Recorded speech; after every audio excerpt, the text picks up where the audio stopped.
আল্লাহ ওয়ালার সোহবতের মধ্যে ছিলেন।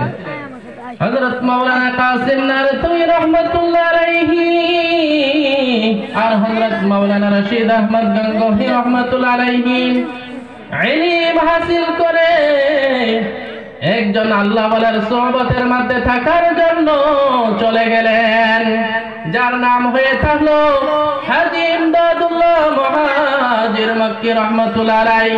উনার কবর হয়ে থাকলো মক্কার মধ্যে, উনার কবর মক্কার মধ্যে এখনো আছে, জান্নাতে মুআলার মধ্যে উনার কবর। হাজী ইমদাদুল্লাহ মুহাজির মক্কি রাহমাতুল্লাহ আলাইহির কাছে গিয়ে বললেন, হুজুর আমরা আপনার কাছে এসেছি আপনার সুহবতের মধ্যে থাকার জন্য। হাজী ইমদাদুল্লাহ মুহাজির মক্কি রাহমাতুল্লাহ আলাইহি কত বড় আলিমও ছিলেন না, উনি শুধুমাত্র আরবি সমতুলি লেখাপড়া করেছিল, অর্থাৎ কাফিয়া বলা হয়, এই কাফিয়া তৈরি লেখাপড়া করেছিল। ওনার মাওলানা ডিগ্রিও ছিলেন না, কিন্তু বহুত বড় বড় আলিম যিনাদেরকে বলা হতো জাবালে ইলম, অর্থাৎ ইলমের পাহাড় ছিলেন ওনাদের। ওনারা গিয়ে ওনার কাছে কি করেছেন, ওনার সোহবতের মধ্যে ছিলেন। এই জন্যই আল্লাহ তাআলা বলেছেন, ইয়া আইয়ুহাল্লাযীনা আমানু তাকুল্লাহ ওয়া কুনু মা'আস সাদিকিন। ঈমানদাররা তোমরা সত্যবাদীর অন্তর্ভুক্ত হয়ে যাও, আর কি করো, আর নেক মানুষের কি করো, সুহবতের মধ্যে থাকো। ইমাম আবু হানিফা রাহমাতুল্লাহ আলাইহি আমাদের মাযহাবের ইমাম, উনি কত বড় ইমাম ছিলেন দেখেন ভাইরা আমার, বন্ধুগণ আমার। ইমাম আবু হানিফা রাহমাতুল্লাহ আলাইহি উনারও ইলমের সাগর ছিল। সারা রাত উনি নামাজের মধ্যে কাটিয়ে দিতেন আর কান্না করতেন আল্লাহর কাছে, আয় আল্লাহ আমি বহু বড় গুনাহগার, আমি বহু বড় মুজরিম। এইভাবে কান্না করতেন ইমাম আবু হানিফা রাহমাতুল্লাহ আলাইহি, দোয়া করতেন, মা আবাদনাকা হাক্কা ইবাদাতিক ওয়া মা আরাফনাকা হাক্কা মারিফাতিক। আয় আল্লাহ, যেভাবে আমার ইবাদত করার হক ছিল ওইভাবে ইবাদত করতে পারি নাই, আর যেভাবে আপনাকে চিনার হক ছিল ওইভাবে চিনতে পারি নাই।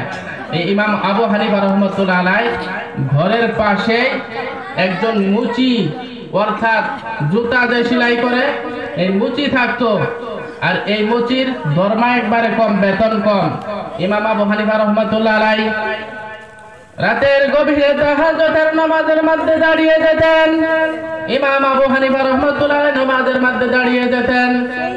ওই মুচি রাতের বেলায় মদ পান করে এসে হাল্লা করত, মদ পান করে এসে খালি হাল্লা করত, মুচি খালি হাল্লা করত। ইমাম আবু হানিফা রাহমাতুল্লাহ আলাইহি এক রাতের মধ্যে উঠেছে তাহাজ্জুদ পড়ার জন্য, তাহাজ্জুদ পড়তেছে, ওই মুচি আর হাল্লা করে না, ওনার ঘরের মধ্যে চলে গেলেন। চলে যাওয়ার পর ডাক দিয়া বললেন যে এই মুচি সাহেব, এই ঘরের মধ্যে যে মুচি যে ছিল উনি কোথায় গিয়েছে? মদ পান করে প্রত্যেক দিন রাতের মধ্যে এসে হাল্লা করে, আজকে তো হাল্লা করে নাই। কয় উনি হাল্লা করে দেখে ওনাকে আমরা জেলখানার মধ্যে দিয়েছি, পুলিশ এসে ওনাকে ধরে নিয়ে গিয়েছে। আর ওই জামানার মধ্যে জেলের একটা ছিল যে মানুষ খারাপ হয়ে জেলের মধ্যে ঢুকতো আর ভালো হয়ে জেল থেকে বাহির হইতো।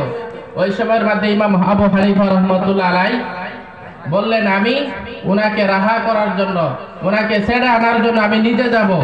ইমাম আবু হানিফা রাহমাতুল্লাহ আলাইহি ওই মদ পান করনেওয়ালা মুচিকে তো ধমকি দিলে তো ধমকি দিতে পারতেন, ওনার পড়োশি ছিলেন, কিন্তু উনি কোনোদিনও ধমকি দেয় নাই, উনি কোনোদিনও ধমকি দেয় নাই।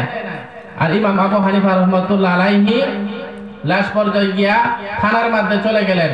চলে যাওয়ার পর হাকিম দেখে ইমাম আবু হানিফা রাহমাতুল্লাহ আলাইহি দেখে উঠে পড়লেন, বললেন, ইমাম আবু হানিফা আপনি আমার দরবারে না এসে আমাকে বললেই তো আমি চলে যেতাম আপনার দরবারে।